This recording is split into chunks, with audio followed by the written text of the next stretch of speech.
They found her in the spring, high on the ridge where the air was still thin and cold. The search party from the neighboring county expected to find the frozen remains of a delusional runaway.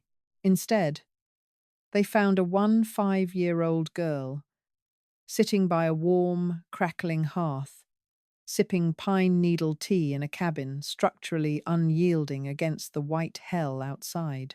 Below her, in the valley, the arrogant, self-sustaining community of Pinehaven was gone, swallowed whole by the very ice storm they banished her for predicting.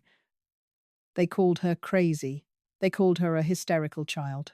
But when the deadliest winter in a century tore through the mountains, her exile became her salvation, and their hubris became their grave. The isolated community of Pinehaven, nestled deep within an uncharted valley of the Cascade Mountains, prided itself on two things: its absolute self-reliance and its unshakable traditions. Founded 50 years ago by a group of rugged separatists, the town of 300 souls lived by the rhythms of the seasons. They planted when the frost thawed, they harvested when the leaves turned amber, and they trusted the heavy, leather-bound town almanac over any modern meteorological science. Abigail Lawson was born into this rigid world, but she never quite fit its mold. At 15, she was a quiet, observant girl, with a mind that categorized the world in variables and patterns. While the other teenagers spent their summer evenings at the community bonfire, Abigail was usually on her hands and knees in the damp earth of the surrounding woods, measuring soil temperatures and cataloguing the erratic behavior of the local fauna. Her mother, a brilliant botanist who had died of pneumonia when Abigail was only 7, had taught her how to read the forest. "The trees don't lie, Abby," her mother had whispered from her feverish deathbed. "People tell you what they want you to hear. The earth tells you what is coming." It began in mid-July. The sun was beating down on the valley, a sweltering 92 degrees, yet Abigail noticed the anomalies. The deep burrowing marmots, which usually stayed active until late September, were already sealing their dens with packed mud and heavy stones. The sap in the ancient Douglas firs was running sluggish, thick, and premature, as if the trees were desperately trying to hoard their lifeblood. But the most chilling sign was the groundwater. Abigail checked the community's northern well every week. Over the course of 14 days, the water temperature plummeted from a standard 50 degrees to a near-freezing 34. It wasn't just a cold front.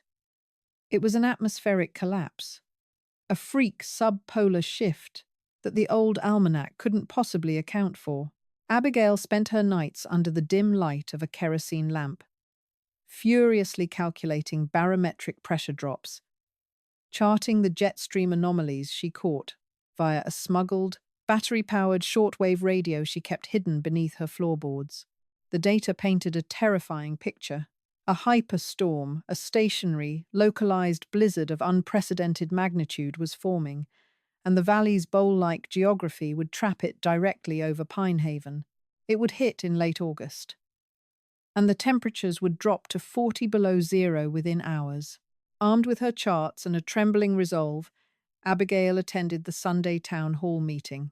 The meeting was presided over by Mayor Thomas Sterling, a man whose authority was as solid and unyielding as the oak gavel he wielded. Alongside him sat Silas Crane, the town's chief agricultural overseer, and Abigail's own father, David Lawson, a timid blacksmith who desperately avoided conflict. When the floor opened for community grievances, Abigail stood up.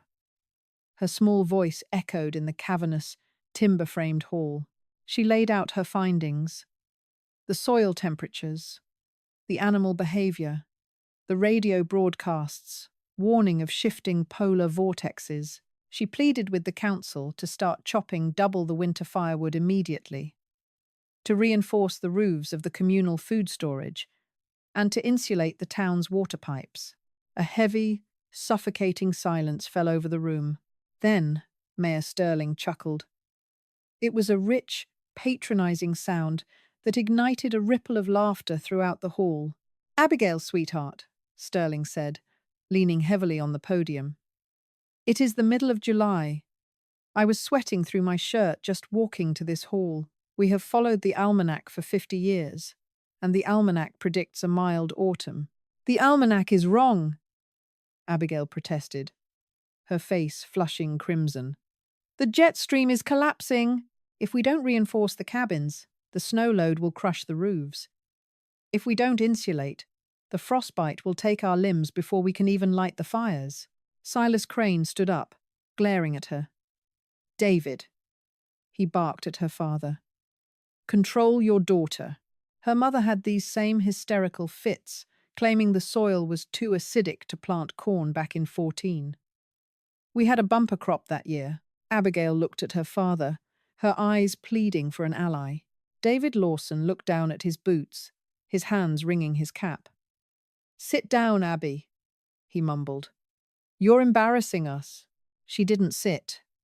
She raised her voice, the desperation clawing at her throat. You are all going to die if you don't listen. The frost is already in the roots. Mayor Sterling slammed his gavel down. Enough. We will not have the peace of this community disturbed by a child's overactive imagination. Meeting adjourned. The days that followed were agonizing. The town actively ostracized Abigail.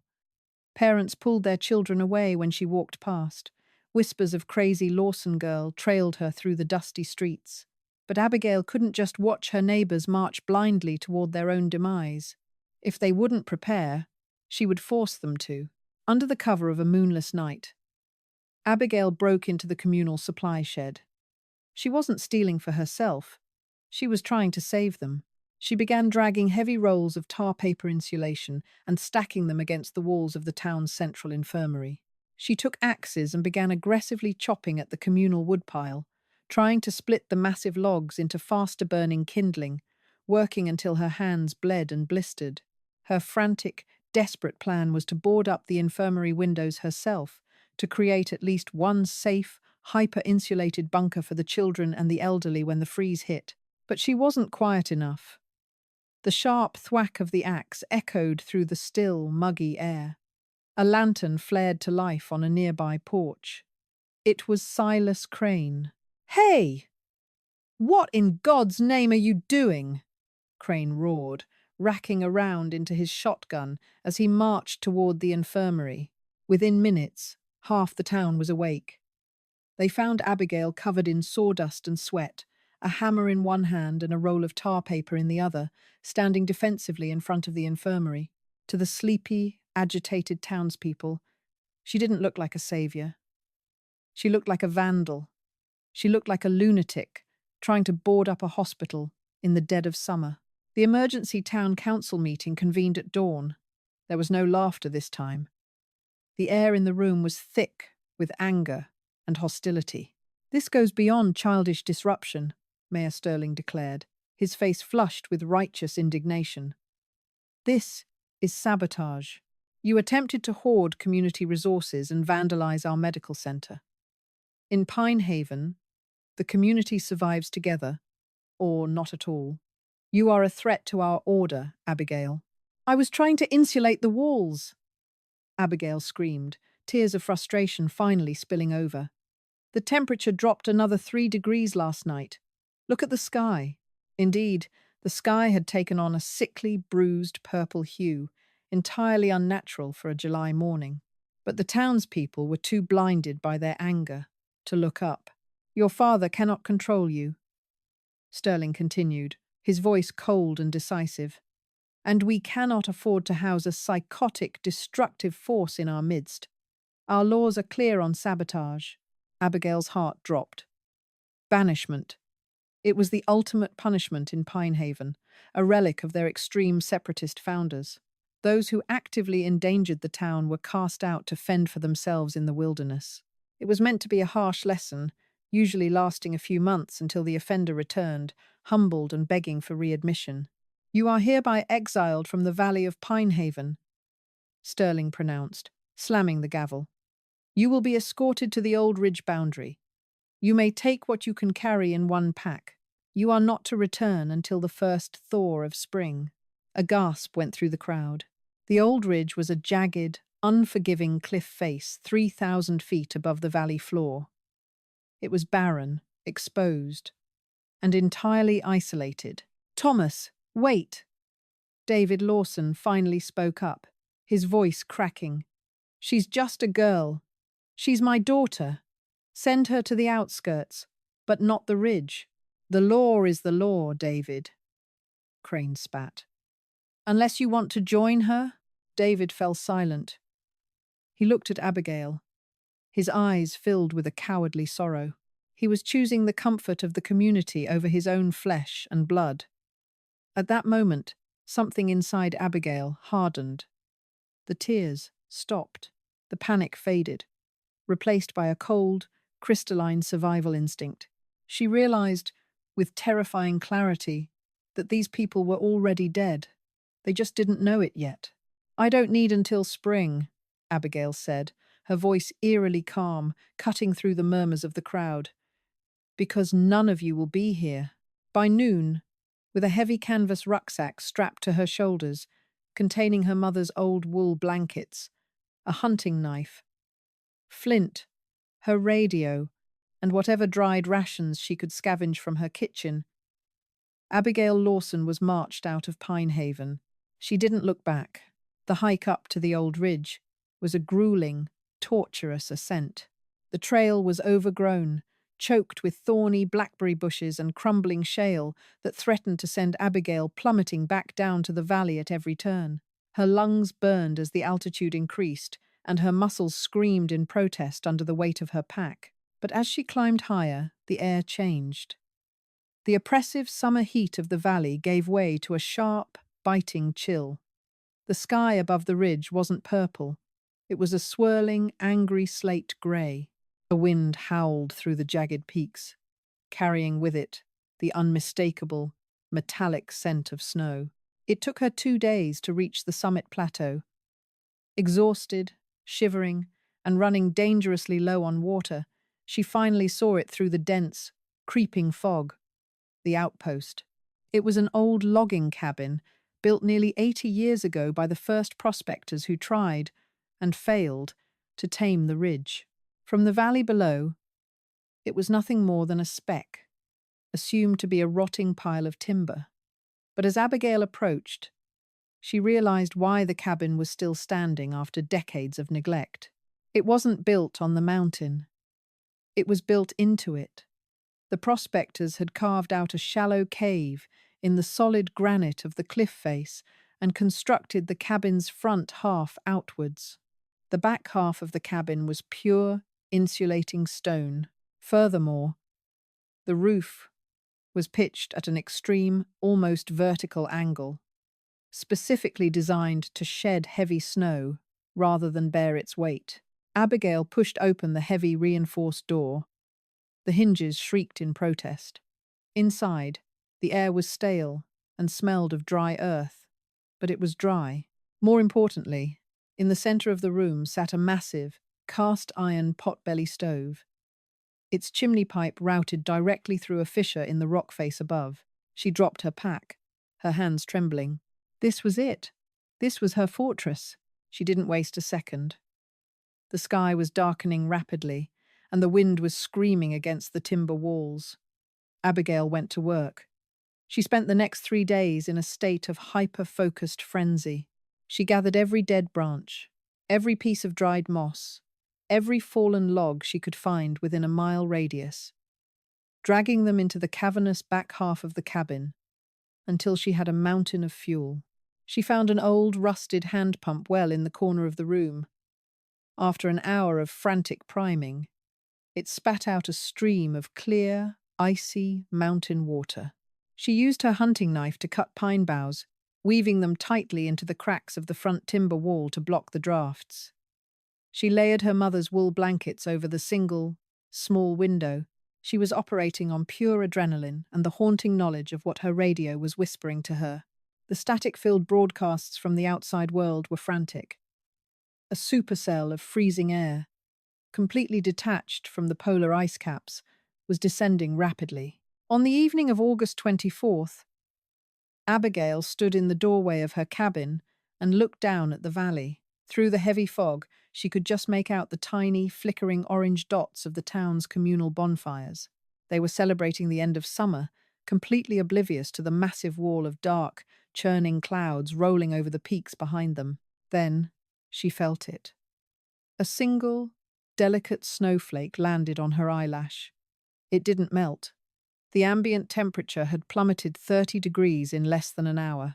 The wind suddenly stopped. An eerie, suffocating silence fell over the mountain. It was the deep breath before the plunge. Abigail stepped back inside, pulled the heavy oak door shut, and threw the iron deadbolt. She walked over to the potbelly stove, struck her flint, and lit the kindling. As the fire roared to life, casting dancing shadows against the ancient granite walls, the first tremendous roar of the blizzard slammed against the mountain. The winter had arrived, and the 5-year-old girl they threw away was the only one ready for it. The transition from a sweltering late summer evening to a subarctic nightmare took exactly 47 minutes. Down in the valley, the Pinehaven community bonfire was roaring. Sheriff Arthur Miller had just tapped a new keg of cider, and Eleanor Gable was organizing the children for a 3-legged race. When the wind suddenly died, a collective sigh of relief washed over the crowd. The muggy air had been oppressive, but the relief lasted only seconds. The temperature plunged so violently that the ambient moisture in the humid summer air flash froze, creating a terrifying, glittering diamond dust fog that choked the lungs. Then came the wind. It did not blow. It hammered.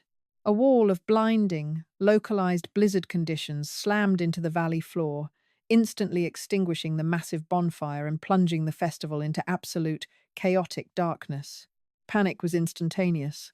Parents grabbed their children, slipping and sliding, as a vicious layer of ice immediately coated the summer grass. Silas Crane, cursing loudly, tried to start his diesel truck to provide headlights, but the sudden, extreme drop in temperature had already gelled the fuel lines. Within 2 hours, the thermometer outside Mayor Thomas Sterling's office read 40 degrees below zero. By midnight, it had dropped to -52. The town's architecture, proudly built for natural breathing during the summers and mild winters dictated by their sacred almanac, became a collection of death traps. The uninsulated water pipes of Pinehaven froze solid and shattered in a cacophony of sharp, metallic cracks that echoed through the screaming wind. Roofs made of cedar shingles, never designed to hold the immense, wet weight of a hyperstorm's immediate dumping, began to groan. In the Lawson household, David Lawson frantically stuffed old clothes and towels beneath the doorframes, but it was futile. The wind drove the freezing air straight through the thin timber walls. He stared at his dying hearth, realizing with mounting horror that the town's communal woodpile, the logs Abigail had desperately tried to split into usable kindling, was now buried under 4 feet of rapidly hardening snow, a quarter-mile away. The greatest tragedy unfolded at the infirmary. As the cold gnawed through the town, the elderly and the vulnerable were rushed to the medical center by desperate family members. Dr. Jonathan Higgins tried to organize a triage, but the building was bleeding heat. The windows Abigail had tried to board up with tar paper were completely exposed, the single-pane glass frosting over on the inside. As the temperature inside the clinic dropped below freezing, IV bags turned to solid slush. Doctor. Higgins looked at the frantic faces of his neighbors, realizing the horrifying truth. The girl they had banished just hours ago was the only one who had understood the math of their survival. 3,000 feet above them, the world was a different kind of terrifying. The sheer force of the wind against the old ridge sounded like a continuous freight train tearing through the granite. Inside the prospector's cabin, Abigail sat cross-legged on a wool blanket, staring into the glowing belly of the cast-iron stove. The front timber wall of the cabin vibrated violently, but the massive stone cavern encompassing the back half absorbed the shock. The pine boughs she had woven into the cracks held fast, trapping the heat in a tight 10 by 10 radius around the stove. She turned the dial on her shortwave radio. The static was deafening, but fragments of emergency broadcasts bled through. stationary supercell, unseasonable atmospheric collapse. All rescue operations grounded. Grid failures reported across. She pulled her knees to her chest. She had survived the initial strike. But as she looked at her tightly rationed pile of dried beans and the mountain of firewood she had hauled, she knew the hardest part wasn't the drop in temperature. It was the duration. By the fourth day, the screaming wind had stopped, replaced by something far worse, a heavy, suffocating silence. The hyperstorm had stalled directly over the valley, locking Pine Haven beneath an impenetrable dome of white. Over 8 feet of snow had fallen, burying the single-story homes up to their eaves. Abigail developed a grueling, militaristic routine to stave off the creeping madness of isolation. Every 4 hours, she fed the fire. Every 6 hours, she spent 20 agonizing minutes pumping the indoor well handle to keep the water from freezing in the subterranean pipes. She allowed herself 1 cup of hot pine needle tea in the morning for vitamin C and half a cup of boiled, unseasoned beans at night.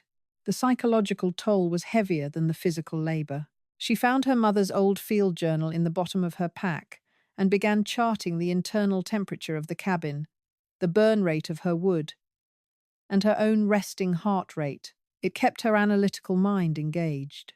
But inevitably, her thoughts would drift down the mountain.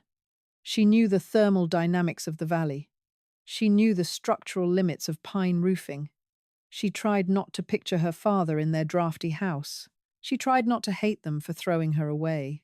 Down in the valley, hatred had been entirely replaced by a primitive, desperate will to survive. The social fabric of Pine Haven, 50 years of proud, unyielding tradition, dissolved in 96 hours. The town was dying. Mayor Sterling sat in his living room, wrapped in every quilt he owned, his breath pluming in the air. The temperature inside his house was 8 degrees. He had tried to organize a digging party on day 2 to reach the communal food stores, but the snow was too deep, the air too cold. Young Bobby Henderson had lost 3 toes to frostbite in just 15 minutes of exposure, and the effort was abandoned. They were trapped in their individual frozen boxes. Across the street, Silas Crane was breaking his own furniture apart with a crowbar, feeding his grandmother's antique mahogany dining chairs into his fireplace. The thick, treated wood burned poorly, filling his cabin with toxic, acrid smoke, but he had no choice. The town's hubris had left them entirely without emergency reserves. The cruelest twist of fate occurred on the 5th night. A deafening, structural crack echoed through the dead silence of the valley. The massive, flat roof of the communal supply shed, the very structure Abigail had warned them to reinforce, could no longer bear the immense weight of the snow and ice. It collapsed entirely, burying the town's entire grain reserve, canned goods, and medical supplies under tons of frozen timber and compacted snow. David Lawson heard the collapse from his home. He sat by his dying fire, his hands blackened with soot from burning the last of his blacksmithing coal. He was shivering violently, the early stages of hypothermia muddling his thoughts. He looked up toward the window, entirely blocked by a wall of white snow. Somewhere up there, in the deadly expanse of the old ridge, was his daughter, the daughter who had tried to save them. The daughter he had allowed to be marched into the storm to protect his own social standing. In a moment of profound, tragic irony, David reached for the thick, heavy object resting on his mantle. It was the leather-bound Pine Haven Almanac, the sacred text that had dictated their lives, the book that had confidently predicted a mild, breezy August. David opened the stove door. With trembling, frost-bitten fingers, he tore the heavy parchment pages from the spine, crumpled them up, and fed the town's foundational lies to the dying embers, just to buy himself 10 more minutes of warmth. High above, Abigail stood by her small window, pulling back the wool blanket just a fraction. The glass was thick with ice, but through a small scraped circle, she could look down at the valley. There were no lights, no smoke rising from chimneys, just a vast, terrifying ocean of white. She let the blanket drop, walked back to the stove, and added another log. She was 15 years old, utterly alone at the top of the world, and she was the only one left alive. By day 42, the concept of time had frozen solid.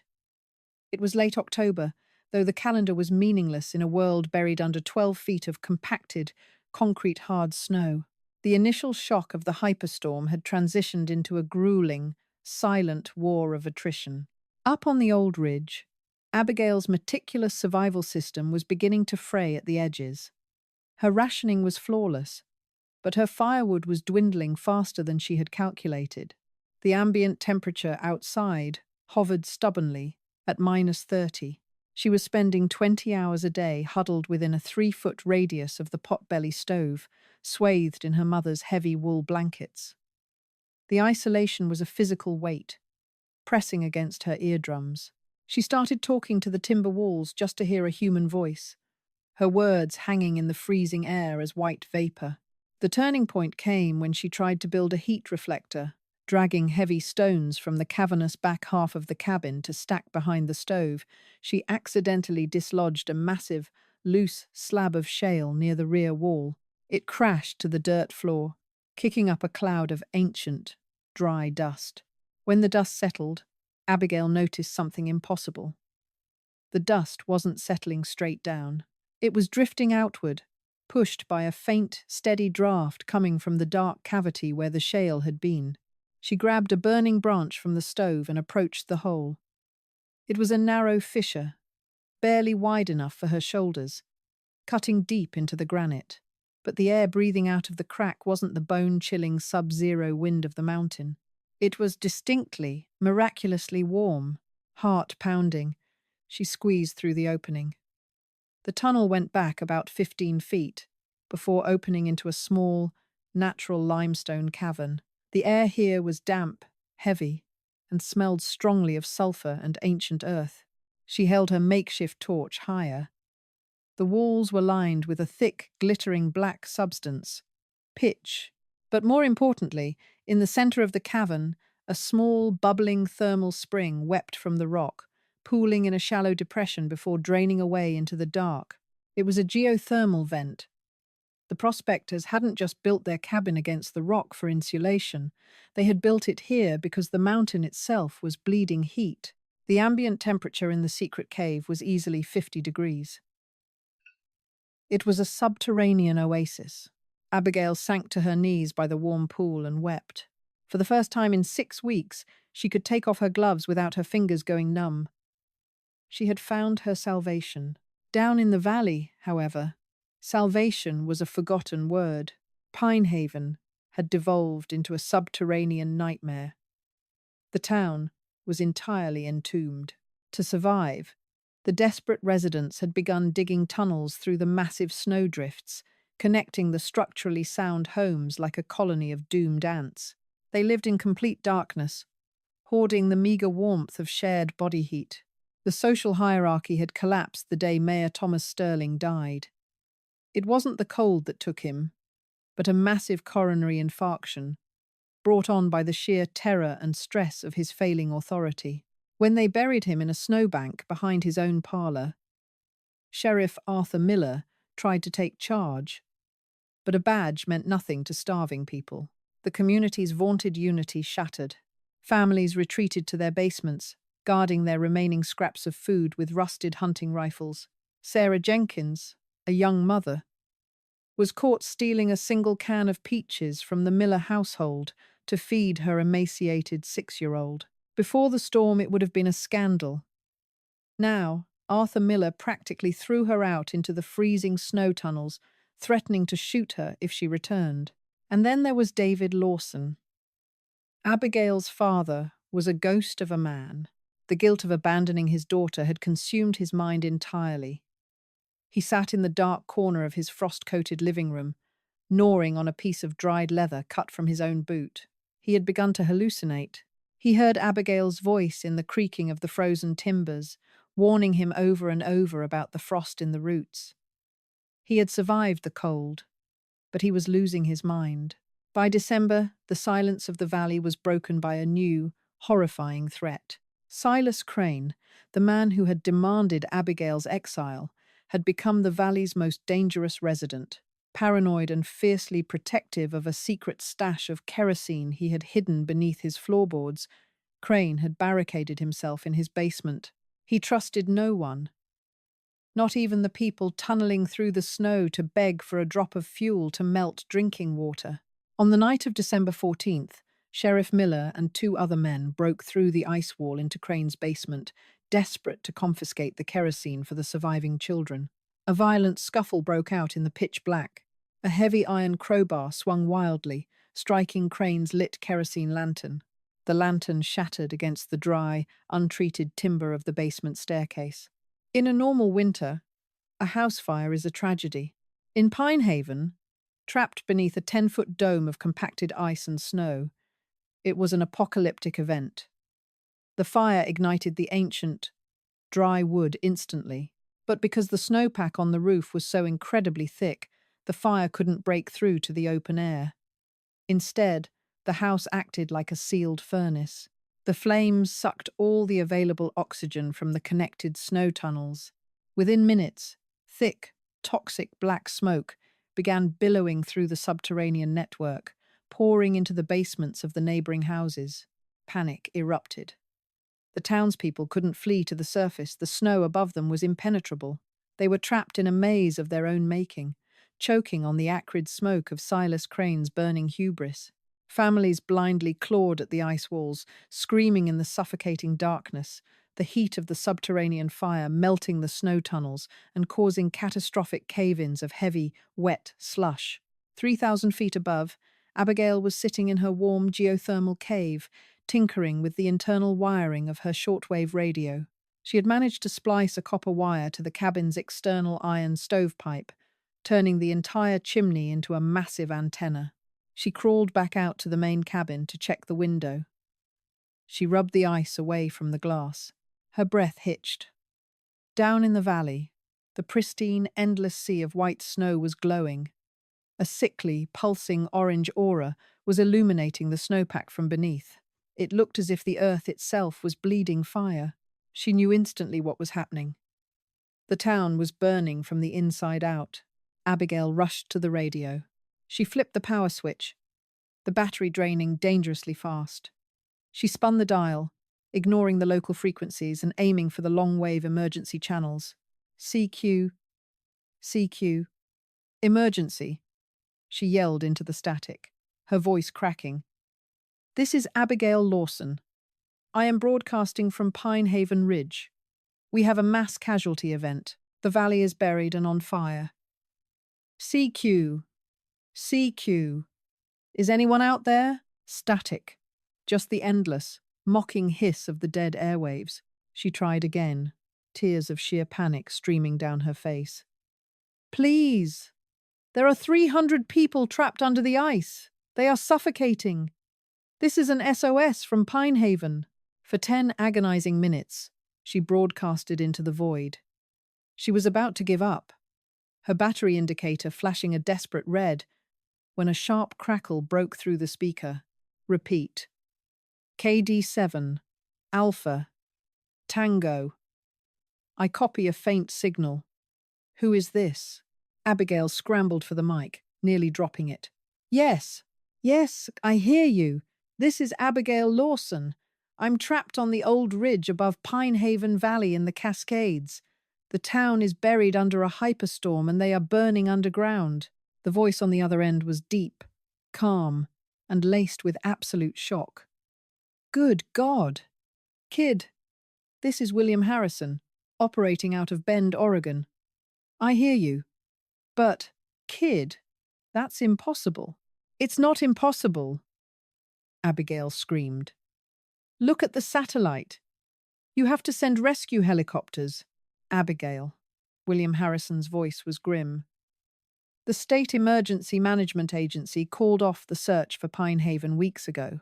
Your mayor filed paperwork with the county in June, claiming the town was being fully evacuated and abandoned due to a black mold outbreak in the water supply. It was a tax dodge. The government thinks the valley is empty. No one is looking for you.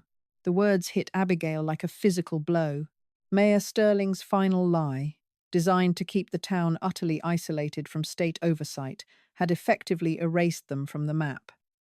To the outside world, Pinehaven didn't exist anymore. "Hold on, kid," William said, the urgency in his voice spiking. "I'm patching this frequency directly to the National Guard Command Center at Camp Rylea. Don't lose this signal. You are the only proof those people are alive." Abigail gripped the microphone, staring out the icy window at the glowing, smoking grave of her hometown. The people who had cast her out to die were now entirely dependent on the voice they had tried to silence. The radio crackled with a localized, aggressive burst of static as William Harrison, operating out of his civilian ham shack in Bend, seamlessly patched Abigail's long-wave frequency through to the secure communications network of the Oregon National Guard. For the next 3 hours, Abigail Lawson ceased to be a banished, forgotten teenager. She became the sole forward air controller for a mass casualty event that officially did not exist on any state or federal registry. KD-7, Alpha, Tango, this is Joint Base. Lewis McCord, actual. A sharp, heavily modulated voice broke through the speaker, cutting through the hiss of the storm. "Harrison passed us your telemetry. You are communicating on a restricted military frequency. Please identify yourself and verify your coordinates." Over. Abigail pressed the transmit button, her thumb numb and trembling against the cold plastic of the microphone. "This is Abigail Lawson. I am broadcasting from a prospector's cabin on the Old Ridge, directly above the Pinehaven Valley. Elevation is approximately 3,000 feet. The coordinates Harrison gave you are accurate. You have to listen to me. The town is buried under a hyperstorm, and they are currently burning from the inside out. They are trapped under the ice." There was a heavy pause on the line. When the voice returned, it belonged to a different man, his tone laced with a mixture of raw authority and profound disbelief. "Abigail, this is Captain Jonathan Reynolds, 116th Cavalry Brigade. I am looking at satellite meteorological data that shows a stationary Category 5 atmospheric anomaly sitting exactly where you claim to be. The ambient temperature, reading at the cloud ceiling, is -60 degrees. We are scrambling 2 heavily modified CH-47F Chinooks outfitted with experimental cold-weather rotaries, but you are asking us to fly entirely blind into a whiteout vortex. What is your visual on the ground?"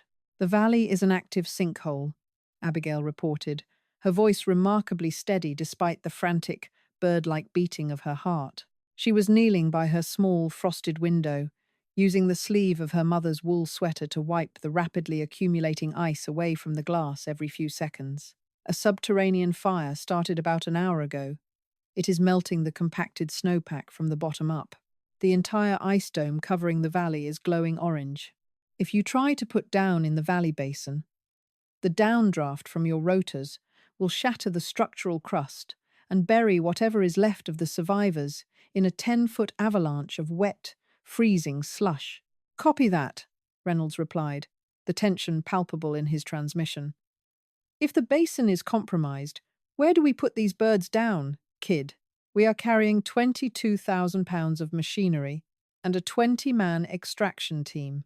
We need solid ground." "The Old Ridge," she answered immediately, visualizing the topography she had memorized over the last 4 months. "My cabin is built into a solid granite shelf at the summit. The prospectors who built it cleared a flat plateau right to the edge of the cliff face. The rock is stable, and the wind shears are pushing the loose snow off the edge. You have to land up here and rappel down into the valley."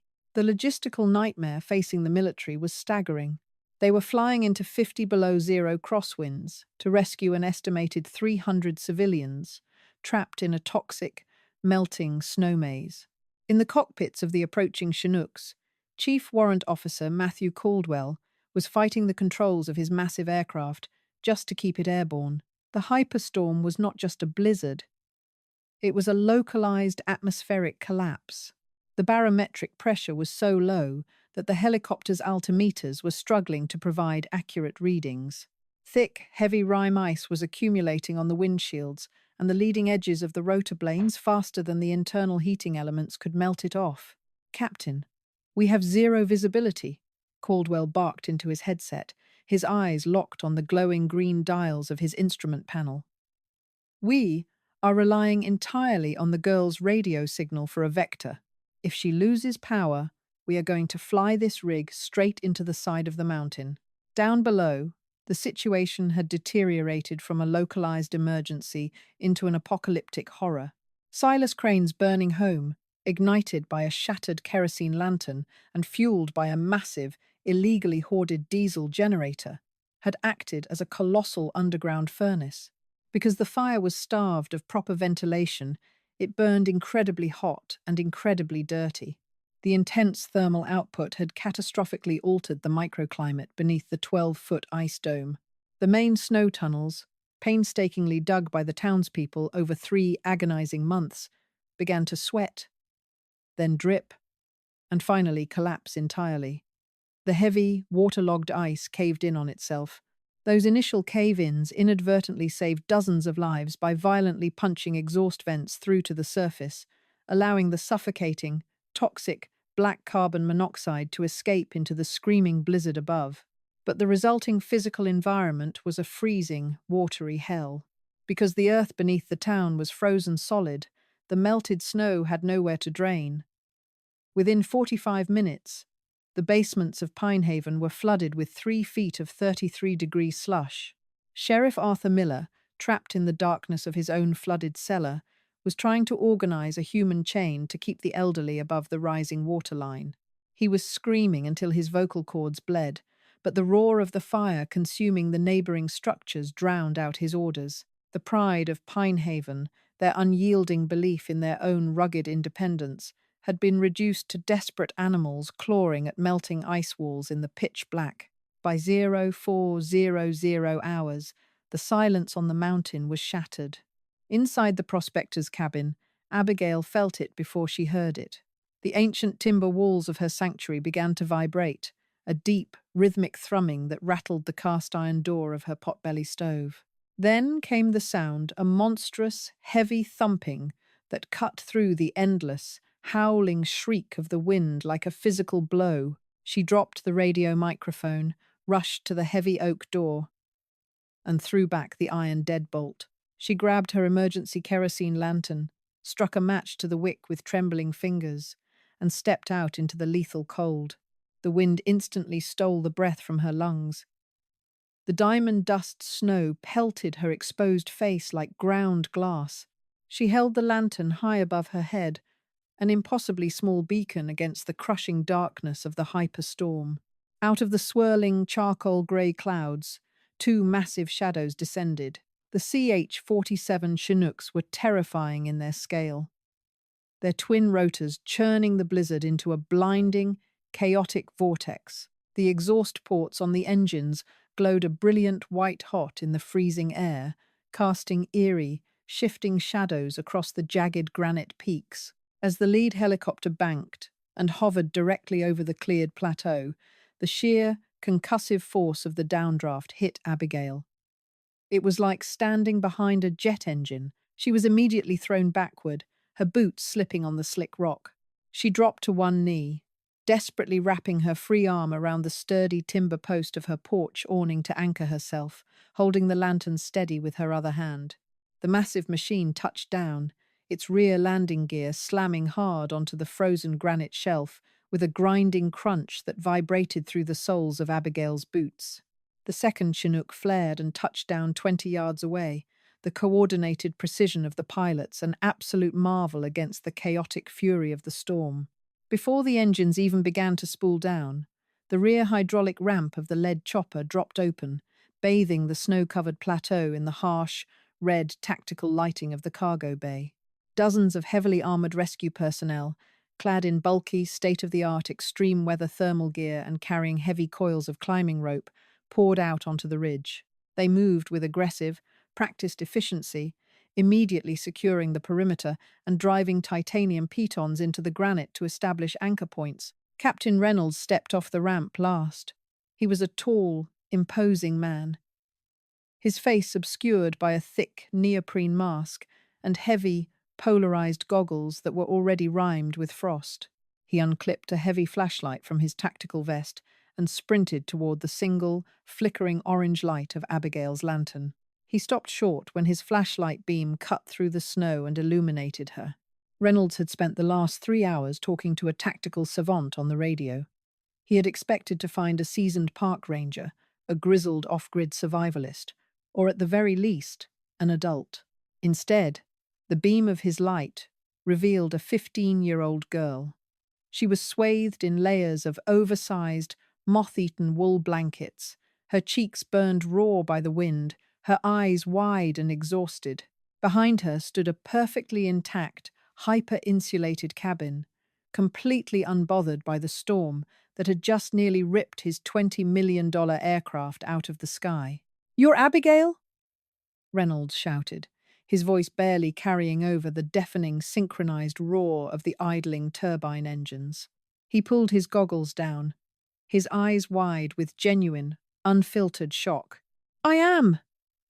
Abigail shouted back, refusing to shrink under his gaze. She didn't have time for pleasantries or explanations. She pointed a trembling, heavily gloved finger toward the edge of the cliff, where the storm clouds glowed with a sickly, pulsing orange underlight. "The primary smoke vent is directly beneath us. It used to be the town square. The ice crust there is melted through. If you drop your winch lines directly down that shaft, you will breach the main tunnel network and bypass the cave-ins." Reynolds stared at her for a fraction of a second, registering the absolute, clinical certainty in her voice. The kid had kept herself alive for 4 months in a deep freeze, and she was now handing him the tactical blueprint to save her tormentors. He turned back toward his men, the shock immediately replaced by hardened military protocol. He raised his hand, signaling the extraction team. "Search and rescue, mount up!" Reynolds roared into his comms, his voice echoing off the granite. "We have our vector. Drop the lines over the ridge. We are going into the sinkhole." The extraction of Pinehaven was not merely a rescue operation. It was an archaeological excavation of a modern disaster. It took 22 agonizing hours, and every minute was a brutal war against the elements and the collapsing architecture of the buried town. From her vantage point on the granite plateau of the old ridge, Abigail Lawson watched the mechanics of salvation unfold.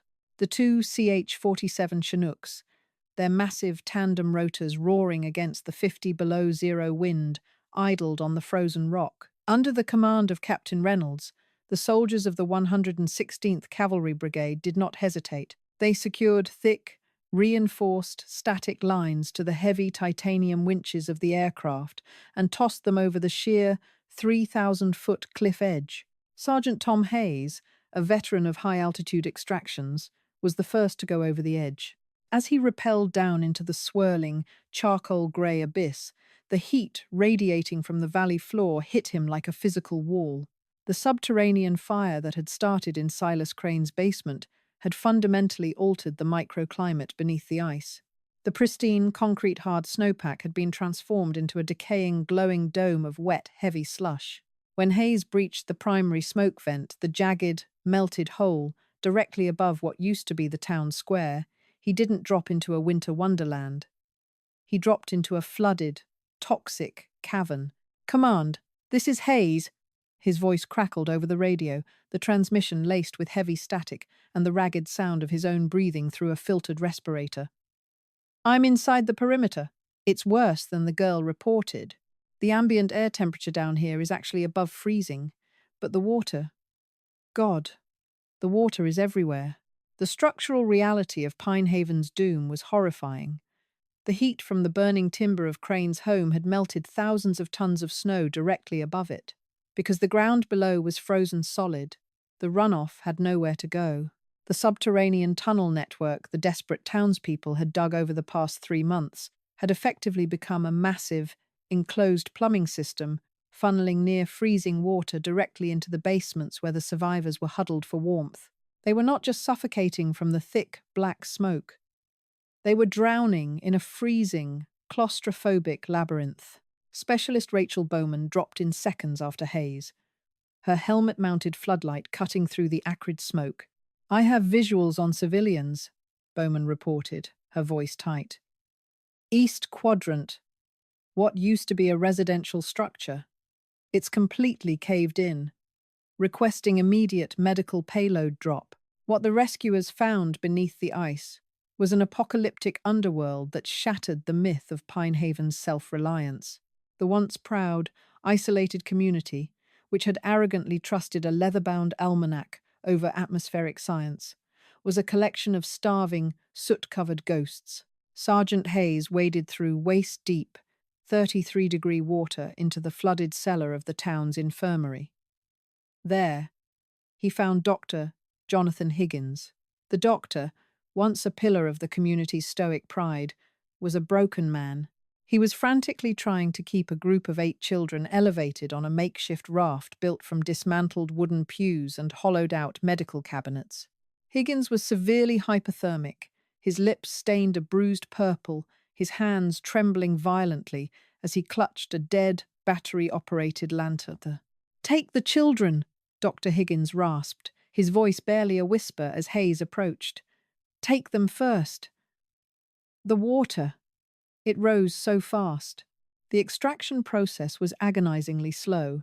The military personnel had to outfit each survivor with a thermal harness, secure them to the winch lines, and signal the Chinooks to haul them 3,000 feet up the cliff face.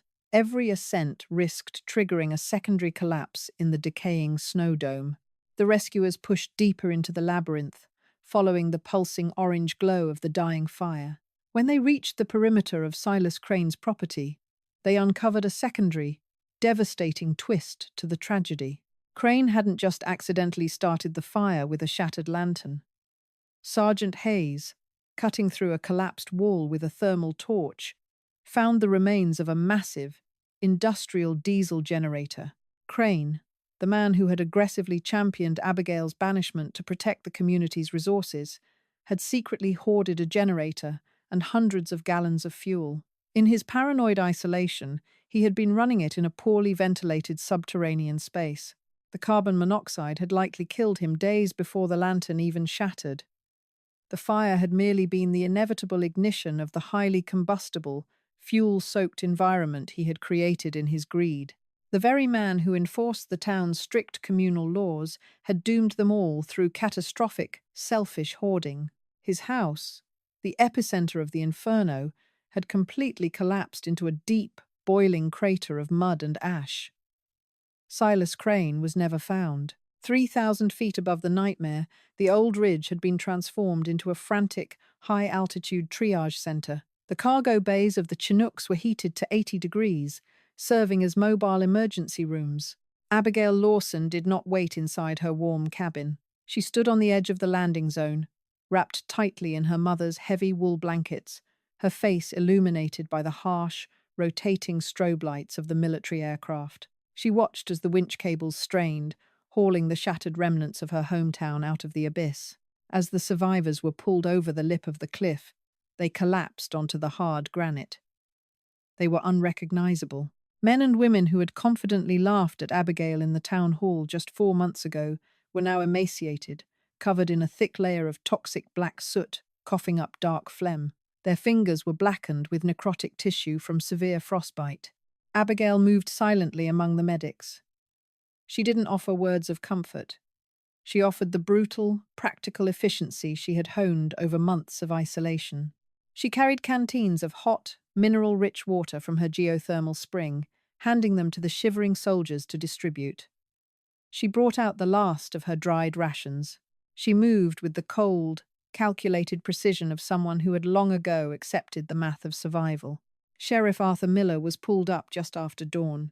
He was strapped to a rigid litter, suffering from severe smoke inhalation and third-degree frostbite on both of his hands. As the medics rushed him past Abigail toward the helicopter bay, Miller's bloodshot eyes locked onto her. He tried to speak, his mouth opening and closing soundlessly, a look of profound, horrifying realization washing over his face. He was looking at the girl he had condemned to death, standing entirely unscathed, holding a thermos of hot water, backed by the might of the United States military. Abigail simply held his gaze, her expression unreadable, until he was loaded into the aircraft. But the most haunting, defining reunion happened near the end of the extraction, just as the pale winter sun broke through the heavy, grey clouds, casting a blinding glare across the frozen peaks.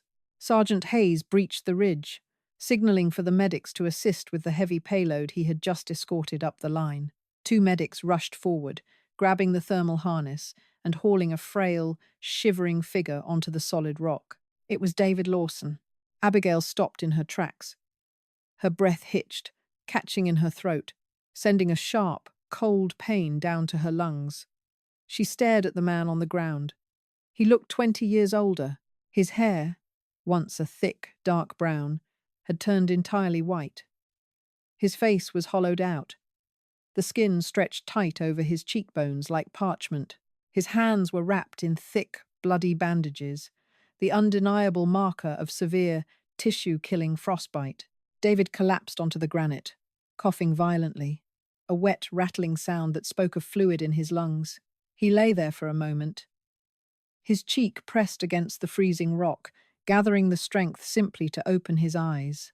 When he finally looked up, he blinked against the harsh sunlight.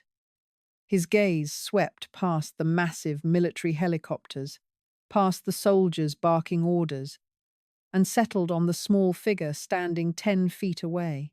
He didn't see the helpless, hysterical child he had allowed the town to banish. He saw a hardened survivor. He saw a young woman standing tall amidst a fleet of military aircraft, flanked by soldiers who treated her with an unspoken, absolute reverence. "Abby," David croaked. His voice sounded like dry leaves scraping against stone. He pushed himself up onto his elbows, the effort making him tremble violently. He reached a bandaged, ruined hand out toward her. "Abby, you saw it. The frost. You saw the frost in the roots." The silence between them seemed to stretch for an eternity, heavier and colder than the hyperstorm itself. Abigail looked down at her father. She felt a profound, heavy ache in her chest, a phantom pain for the father she had lost months before the storm ever hit. But the fierce, burning anger that had kept her alive in the darkest, coldest nights of her isolation had burned out entirely. It left behind only a cold, clinical detachment. The girl who had desperately wanted the approval of Pinehaven, the daughter who had begged her father to stand up for her, had died in the prospector's cabin. She looked at his outstretched hand. She did not step forward. "I did, Dad," Abigail said. Her voice was quiet, incredibly steady, yet it carried perfectly over the idling roar of the helicopter engines. "I told you to insulate." The words hung in the freezing air, a final, unyielding verdict. David's arm dropped. A sob tore from his throat, a sound of absolute, devastating heartbreak. He had survived the cold, but in that moment, he realized he had lost the only thing that actually mattered. He had chosen the comfort of a doomed community over his own flesh and blood, and the cost was absolute. Two medics gently took David by the shoulders, lifting him to his feet and guiding him toward the Chinook's heated bay. He looked back at her one last time before stepping onto the ramp, a broken man who had sacrificed his daughter for a lie that ultimately buried him. Abigail watched him disappear into the belly of the machine, feeling nothing but the sharp, biting wind against her face. The political and legal fallout from the Pinehaven disaster was swift, public, and utterly merciless. When the military helicopters touched down at the triage center established in Bend, Oregon, the surviving townspeople were met not just by medical teams, but by a swarm of federal and state investigators.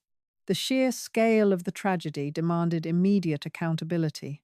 Detective Samuel Gregory, a seasoned investigator with the Oregon State Police, spearheaded the inquiry. Within 48 hours, the layers of Pinehaven's institutional arrogance were peeled back for the world to see. Detective Gregory's team raided the county clerk's office and uncovered the devastating truth Abigail had learned over her shortwave radio. Mayor Thomas Sterling, in a desperate bid to maintain the town's absolute isolation and avoid state property taxes, had filed fraudulent paperwork 6 months prior to the storm. He had officially declared Pine Haven abandoned, citing a fabricated black mold outbreak in the valley's water table. This singular act of administrative hubris had effectively erased the town from the state's emergency response grid. When the hyperstorm hit, no one came looking for them because, on paper, there was no one left to save. The surviving members of the town council, including Sheriff Arthur Miller, were arrested directly from their hospital beds. They were formally charged by the state prosecutor with gross negligence, massive tax fraud, reckless endangerment, and manslaughter. The 50-year-old separatist charter of Pine Haven was permanently revoked by a federal judge. The valley, heavily contaminated by toxic runoff from the subterranean fires and deemed structurally unstable, was declared an uninhabitable hazard zone. Abigail Lawson did not fly out with the refugees on the main transport. Captain Reynolds, recognizing the unprecedented nature of her survival, allowed her to ride in the cockpit of the lead command Chinook, seated just behind the pilots. As the massive aircraft lifted off from the granite plateau of the old ridge, Abigail pressed her forehead against the thick, scratch-resistant glass of the window. She looked down at the old ridge one last time. The ancient prospector's cabin still stood strong, anchored deep into the living stone of the mountain.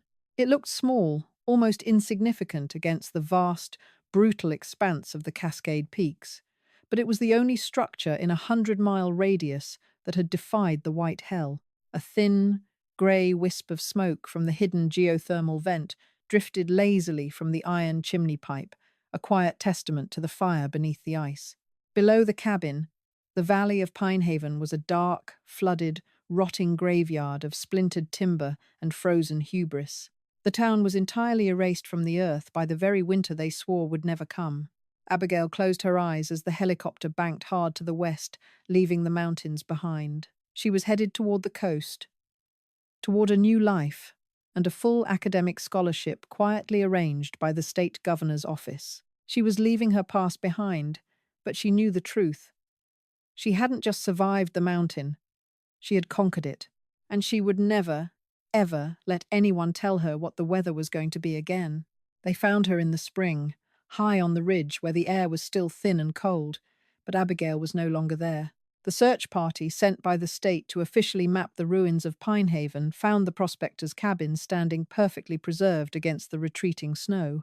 Inside, they discovered a meticulously maintained survival bunker, fueled by a hidden geothermal spring and a ledger detailing precise atmospheric data that ultimately rewrote modern meteorological models for hyperstorms. Below the cabin, the valley was a flooded, rotting graveyard of timber and hubris. The town of Pine Haven was entirely erased from the earth by the very winter they swore would never come. Abigail Lawson, the girl they banished for speaking the truth, had moved to the coast on a full academic scholarship provided by the state, leaving her hometown behind as a permanent, frozen monument to the deadly cost of arrogance.